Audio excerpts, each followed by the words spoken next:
Everywhere you look, someone owes someone money. Families owe banks, governments owe investors, businesses owe other businesses. Yet for a small group of institutions, this constant state of owing is not a problem. It is the most profitable product they have ever created. Today, you will see how debt quietly turned into the engine of the modern financial system, and why, if you do not understand it, you can spend your whole life paying for it.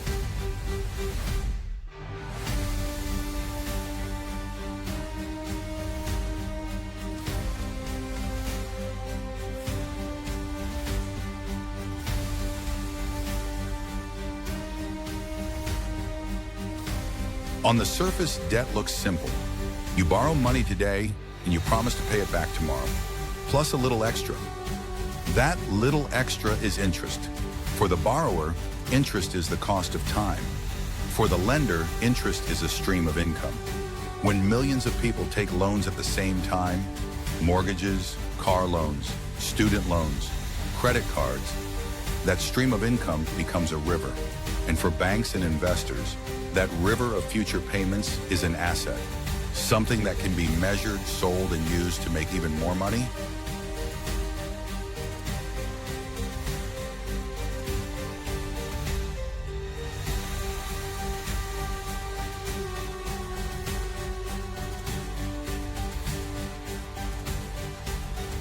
In the early days of banking, lenders could only lend money they already had. If a bank held 1,000 coins in its vault, it could lend out, at most, 1,000. Over time, a new idea appeared. Most depositors do not come for their money at the same time. So why keep all of it locked away? Banks started to keep only a fraction of deposits in reserve and lend out the rest. This is called fractional reserve banking. In practice, this meant that a single dollar deposited could support multiple dollars in loans. Each new loan created new money in the system, and with it, new streams of interest. Debt was no longer just a side product of lending. It became a machine that could be scaled almost indefinitely, as long as people kept borrowing and the system kept operating.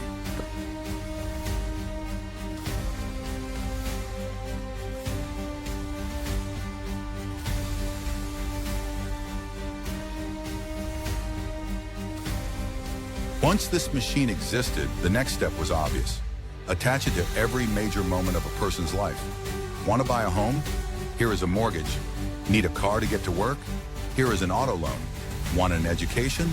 Here is a student loan. Want to spend a little more this month than you earn? Here is a credit card. Each of these loans is presented as an opportunity, a chance to live better today and pay later. But for the lender, each loan is a product with a price, a schedule of payments, and a predictable profit if the borrower keeps paying on time. Across millions of people, these payments turn into one of the most stable and lucrative cash flows in the entire economy. It is not just individuals who borrow. Governments do it too, on a much larger scale. When a government wants to spend more than it collects in taxes, it issues promises called bonds. Investors give the government money today.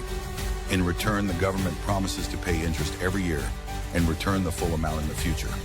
For pension funds, insurance companies, and banks, these bonds are attractive. They are often considered among the safest assets they can hold. The result is a global market where the debt of nations is bought and sold every day, just like stocks or commodities. Debt has become a product not only between banks and households, but also between states and the financial system that funds them. But the financial industry did not stop there. Instead of simply holding individual loans and bonds, banks began to bundle them together. Thousands of mortgages could be combined into a single pool and transformed into a new financial instrument. Pieces of this pool could then be sold to investors all over the world. In this way, the original loan, a family buying a home, could be turned into layers of products. The mortgage itself, the security built from many mortgages, and even more complex products built on top of that. The same underlying debt now generated fees, interest, and trading profits for multiple institutions at the same time. Debt was no longer one relationship between borrower and lender. It became raw material for an entire industry. For those at the top of the system, debt is a source of power and predictable income. For ordinary people, it can quietly turn into a trap. A young person may start adult life with student loans. Then come credit cards, a car loan, and eventually a mortgage. Month after month, a large part of their income goes not to building wealth, but to servicing past decisions. At the national level, a similar pattern appears. Countries that borrow heavily can find themselves using a large slice of their budget just to pay interest, with less left for health, education, and infrastructure. The product is profitable, but the true cost is shifted onto future work, future taxes, and future generations. So how did debt become the world's most profitable product? By turning time into money, by attaching loans to every key step of life, by turning those loans into assets that can be packaged, traded, and sold again and again. Debt itself is not automatically good or evil.